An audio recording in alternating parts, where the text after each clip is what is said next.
sənin varlı olduğun bir gündə səndən borc istəyir ki, ən ehtiyaclı və çətin gündə sənə qaytaracaq.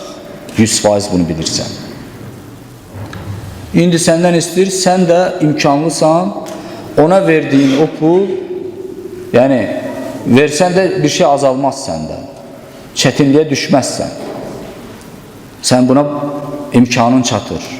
Deyir, belə bir adam əgər gəlib səndən borc istəsə ki, sabah qiyamətdə o çətin gündə sənə qaytaracaq, ver, bunu da qənimət bil. Bil ki, bu Allah tərəfindən sənə bir neymətdir.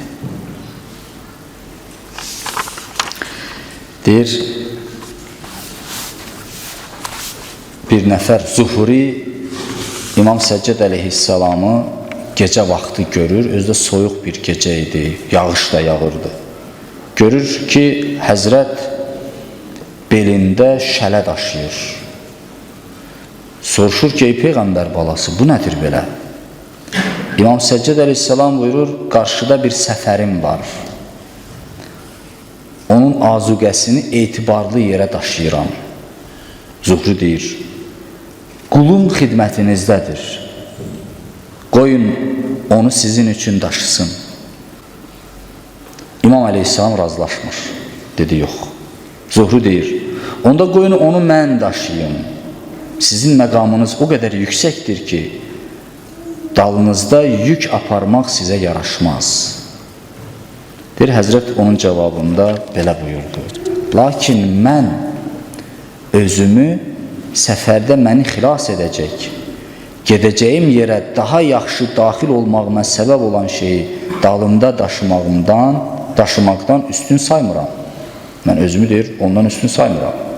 Əgər bu yük səfər yükümdürsə, səfərdə məni xilas edəcəksə və gedəcəyim yerə ən yaxşı şəkildə məni çatdıracaqsa, onda mən deyir, bunu sevirəm belə bir yükü. Heç vaxt özümü bundan üstün tutmuram. Sonra deyir, İmam əleyhissalam buyurdu ki, ey Zuhri, səni and verirəm Allaha, get öz işinlə məşğul ol və mənimlə işin olmasın.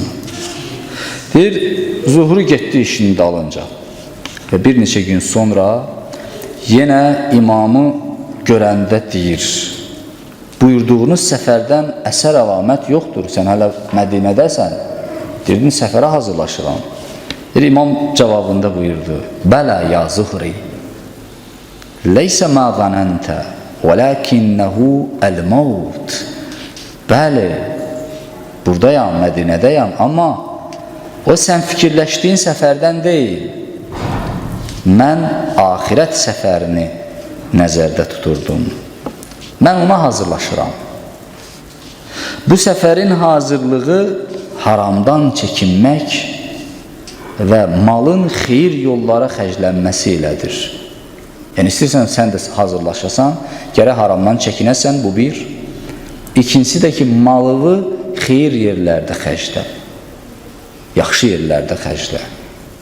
Həzrəti Əmirül-Müminin təmsili də bayaq dediyimiz kimi, kimə yaxşılıq etsən, sanki ağır yükü ona yükləmirsən ki, sənin üçün daşısın, sabah ən çətin və ehtiyaclı olduğun yerdə o sənə qaytaracaq.